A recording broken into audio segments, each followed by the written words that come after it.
ગુજરાત 18 લાઈવમાં આપનું સ્વાગત છે। રાજકોટ જિલ્લાના ઉપલેટામાં 4 પગનો ભારે આતંક મચ્યો હતો। ઉપલેટાના ભાદરકાંઠા વિસ્તારમાં દીપડાનો ઘણા સમયથી આતંક હોય। ઉપલેટાના પાટણવાવ રોડ પર ભાદરકાંઠે આવેલ નગરપાલિકા એનિમલ હોસ્ટેલમાં 900 કરતાં વધુ નાના મોટા પશુઓ આવેલ હોય। અવારનવાર દીપડા દ્વારા વાછરડીનું મારણ કરવામાં આવતું હતું। ગત 12 તારીખે પણ એક વાછરડીનું મારણ કરેલ હતું। છેલ્લા 5 દિવસથી ફોરેસ્ટ વિભાગ દ્વારા એક પાંજરું મૂકવામાં આવ્યું હતું। ફોરેસ્ટ વિભાગ દ્વારા નગરપાલિકા સંચાલિત ગૌશાળા પાછળની સીમમાં પાંજરું ગોઠવાયેલ। ઉપલેટાના હાડફોડી ગામના વિસ્તારમાં રંજાડ કરતો દીપડો પુરાયો પાંજરે। ઘણા સમયથી આ વિસ્તારમાં દીપડો મારી રહ્યો હતો આંટાફેરા। દીપડો પાંજરે પુરાતા આ વિસ્તારના ખેડૂતો અને પશુપાલકોએ રાહતનો શ્વાસ લીધો।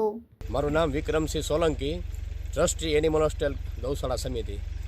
આજ ગઈ તારીખ 12ના રોજ ગૌશાળાએ રાતના દીપડાએ મારણ કરેલ હતું વાછડીનું, અને 17 તારીખના રોજ ફોરેસ્ટ વિભાગને જાણ કરી હતી। 12 તારીખે અમારા કર્મચારીએ સવારે જાણ કરી, એટલા માટે ફોરેસ્ટ વિભાગ દ્વારા તારીખ 17ના તે દિવસે પાંજરું મૂક્યું, એટલે તારીખ 17ના રોજ રાતે વહેલી સવારે દીપડો પાંજરે પુરાઈ ગયો છે। અને ફોરેસ્ટની પણ સારી મહેનત છે। ફોરેસ્ટ વિભાગને પણ અમે ધન્યવાદ આપીએ છીએ કે આ દીપડો આ વિસ્તારના ખેડૂતોને, માલધારીઓને ખેડૂતનો રંજાડ કરતો હતો, અને આ દીપડો હિંસક દીપડો પકડાઈ ગયો છે। તેથી અમે ફોરેસ્ટ વિભાગને પણ આભાર માનીએ છીએ, અને લોકોમાં પણ એક શાંતિ થઈ છે। UN Chandravadiya, round forester Upleta. હવે આજે પાંજરું જે મૂકવાનું હતું ને આજે દીપડો પકડાયો છે, તો શું કહેશો?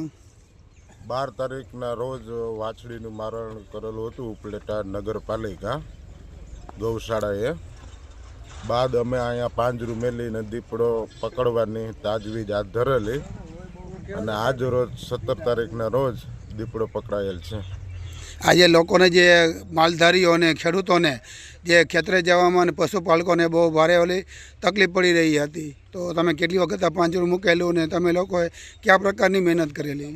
જ્યારે કંઈ અણબનાવ બને છે ત્યારે અમે દીપડાને પકડવા માટે પૂરી મહેનત અને કોશિશ કરીએ છીએ, અને દીપડો હમણાં ગઢાડા થઈને પણ પકડાયેલો હતો। આજે ગૌશાળા અને બાજુમાં જ ગૌશાળા આવેલી છે, અવારનવાર મારણ થઈ રહ્યું હતું, એના વિશે શું કહેશો?